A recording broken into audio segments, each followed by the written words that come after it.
Come decorate a Squirtle Pokemon beginner sugar cookie with me. You're going to start with a circle sugar cookie and you're going to take a blue royal icing and outline the cookie. I do this about 3 or 4 times to create a really solid wall, and also because decorating a circle is harder than you think. And I will say I have been doing monthly cookie decorating videos for a solid 2 years now. We're going on 3 years, and probably within the past year I've finally gotten much better at outlining sugar cookies.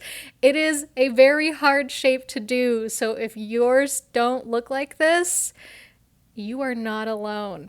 The reason why I do circle cookies almost exclusively for my beginner cookie series is because you don't have to have a specialty cutter. You can cut sugar cookies with just a cup. Anywho, we outline the cookie. I let that dry for about 30 to 60 seconds, just so it is a really solid outline. And then I'm coming in with the same icing, the same color, the same consistency, and I am filling in the center. If you want to learn about how to make this icing and what this icing's called, all of the details, watch the full Pokemon cookie decorating video. You can also download the free guide below. I discuss all of the details and have all the steps, including how to decorate Squirtle one by one, as well as how to create the eye icing transfers, which we will get to in a moment. But you are going to fill in the center of this cookie, also called flooding in the cookie world.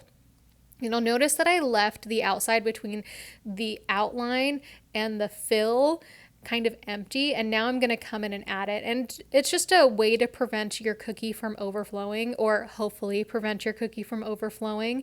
And instead of getting it perfectly to the edge, I'm actually going to come in with my scribe, and I'm just going to move the icing around.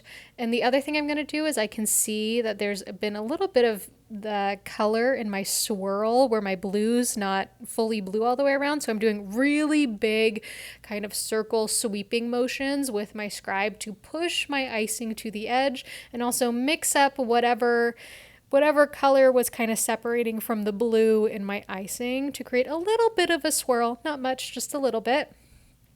And I'm just gonna, what I call washing machine, shake that cookie. And after I let it dry a little bit and it crusts over, it went from glossy to a little bit more matte, I'm going to add the eye transfers. One big mistake here is I put them on a slightly dry cookie. It needed to be much more dry, not much more, give it like a minute more.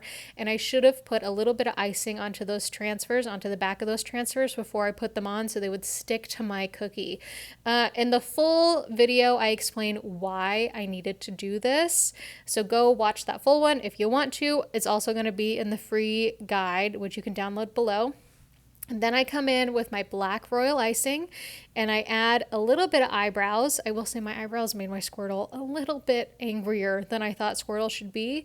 And then this kind of bracket shaped mouth, where I recommend having your cookie on a paper towel or a piece of parchment paper so you can spin it like I do on my little turntable.